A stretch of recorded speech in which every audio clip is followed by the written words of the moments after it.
अस्सलाम वालेकुम dear student. आज मैं स्टूडेंट के इसरार पर शॉर्ट क्वेश्चन का सेकेंड ईयर बायोलॉजी का एक सिलसिला शुरू करने जा रहा हूँ। आपके एक्सरसाइज में बायोलॉजी के जितनी भी एक्सरसाइज है उसमें जितनी भी शॉर्ट क्वेश्चन है उनको मैं हल करने के लिए प्रॉपरली आपको हल करने की कोशिश करूँगा।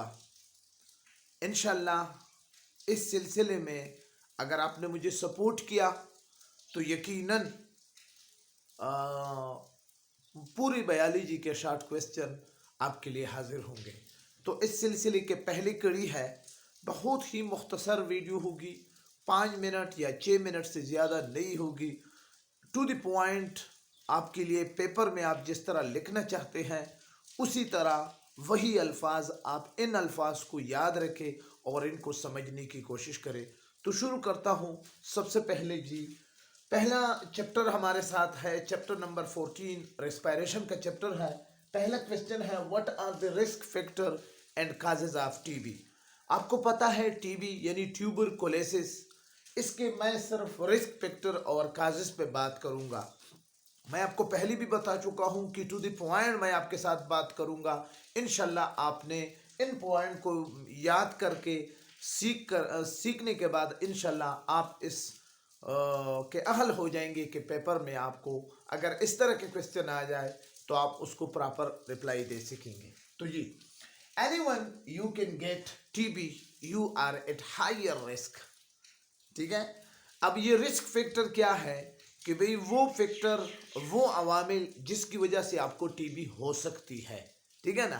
तो सबसे पहला क्या बात है कि अगर anyone you can get TB, अगर किसी की भी टीबी हो गई तो फिर आपके नज़दीक जो रहने वाला है तो फिर आपको भी टीबी हो सकता है। आप ये बात याद रखें कि हर साल लाखों की तादाद में टीबी से लोग मर रहे हैं। जी, सबसे पहला रिस्क फैक्टर क्या है? होमलेस। होमलेस यानी जिनके घर ना हो, यानी खाना बदोश लोग। दूसरा है हैविंग HIV इन्फेक्शन, यानी एड्स का मरीज हो, उसमें भी टीबी हो सकती है। या ऐसी जगह पर, ऐसे कंट्री में या ऐसी जगह पर वो रहता है जो, या जहाँ ऐसी जगह पर काम करता है या ऐसे मुल्क में वो ऐसे मुल्क को चला जाता है जगह जहाँ टीबी आम तौर पर आम बीमारी हो, कॉमन हो, तो इस बंदे को ये भी रिस्क फैक्टर इसमें शामिल है। इसके इम्यून सिस्टम, डिफेंस सिस्टम क्या है, वो कमज़ोर हो तो फिर भी। करेक्शनल प्लेसेस जैसे जेल है, ऐसी जगह पर ये रहे तो वहाँ पर भी कंजस्टेड लोगों के दरमियान में, गुंजान लोगों के दरमियान में, जब आप एक ही कमरे में बहुत सारे लोगों के दरमियान में आप रहेंगे तो रिस्क फैक्टर है। आपको has TB in the past, आपको माजी में कहीं टीबी हो गई हो तो फिर भी आपको टीबी हो सकती है। जी, काजेज इसकी क्या है? ये तो रिस्क फैक्टर थे।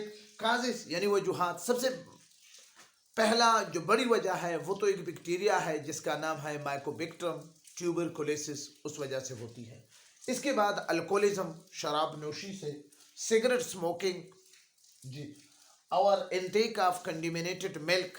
आपको नज़र आ रहा है, आप ऐसे दूध को आप पीते हो कि बग़ैर बाइल के आपने पिए हो और उसमें ये बैक्टीरिया मौजूद हो तो फिर आपको टीबी हो सकती है।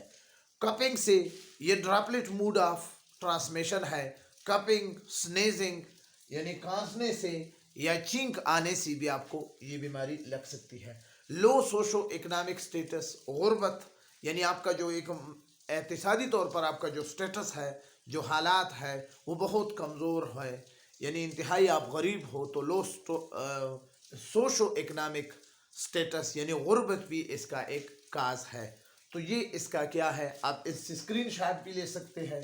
ये इस शॉर्ट क्वेश्चन का अगर पेपर में आ गया है तो ये इसका क्या है, आंसर है। इंशाल्लाह इस तरह के शॉर्ट क्वेश्चन आप लिखने से आप इस काबिल हो जाएंगे कि आपको पूरे के पूरे मार्क्स मिलेंगे। Thank you for watching my video. इंशाल्लाह ये सिलसिला मैं जारी रखूँगा। अगर आप लोगों का अच्छा रिस्पांस रहा तो इंशाल्लाह इसको और भी मैं बढ़ाऊँगा। खुदा हाफिज़।